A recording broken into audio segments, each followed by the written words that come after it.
name is Ellen Jackson, and I have been an ovarian cancer survivor for 7 3/4 years. I know I sound like a young kid, but these are important times, and every month is really a blessing.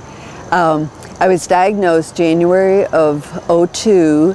At that point, I had turned 60 a few months earlier, and I was feeling tired, and my back was a little achy. But when you have those decade birthdays, sometimes you think, oh, this is just getting older. And I was real busy at the time. My mom had passed away, so we were in the process of disposing of all of the various things and breaking up the household. And I also, typically my work schedule was 50 to 60 hours a week. So, you know, it just seemed like this is, you know, I'm just getting older. But when I had clear symptoms for maybe 6 weeks, and fortunately for me, it was time for my annual checkup. And my OBGYN was quite a perceptive lady. And when I had talked about how I was feeling, she immediately ordered a CA-125 and a transvaginal ultrasound. And so both of those came back with a clear indication that I had ovarian cancer. It was stage 3C. And I was able to have surgery within a couple of weeks. The downside was that my appointment with her was right before the Christmas holidays.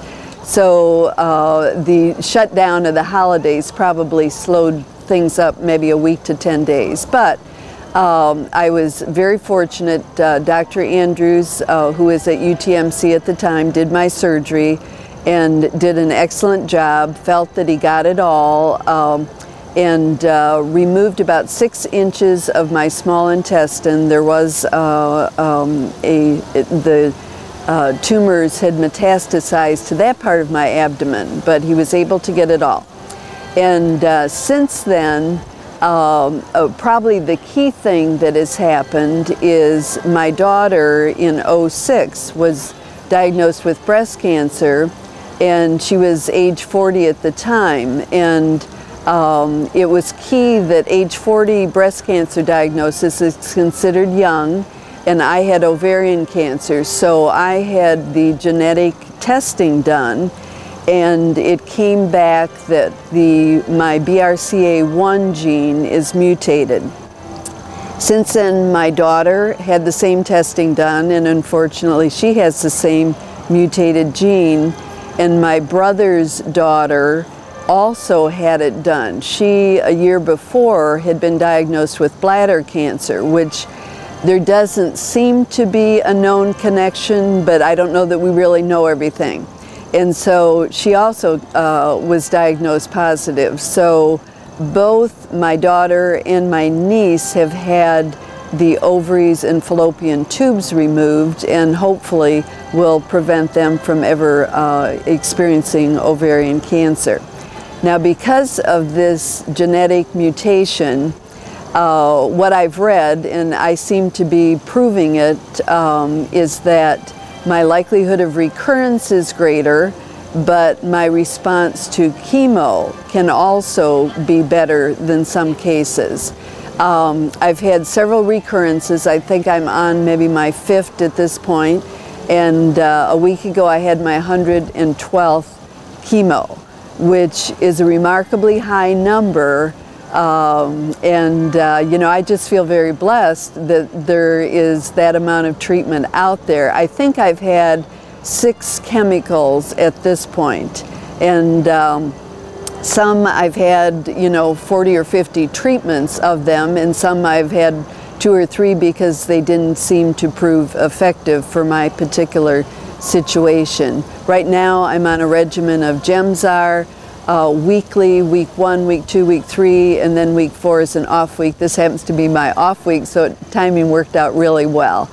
I'm involved in Let's Talk It Over, which is a support group here, and I find it very helpful because particularly when some of my previous treatments, There were ladies I met who had had it before, and it was great to talk to them in person or on the phone to know what to expect.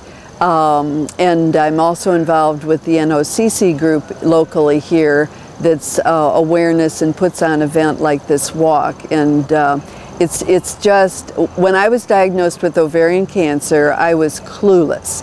I had no idea of the symptoms, and my only thought was, I think that's what Gilda Radner died of, which, you know, that wasn't the greatest. And when you got on the internet and researched, things went from bad to worse. So, you know, sometimes you just set that aside. You can only take so much bad news at any given time.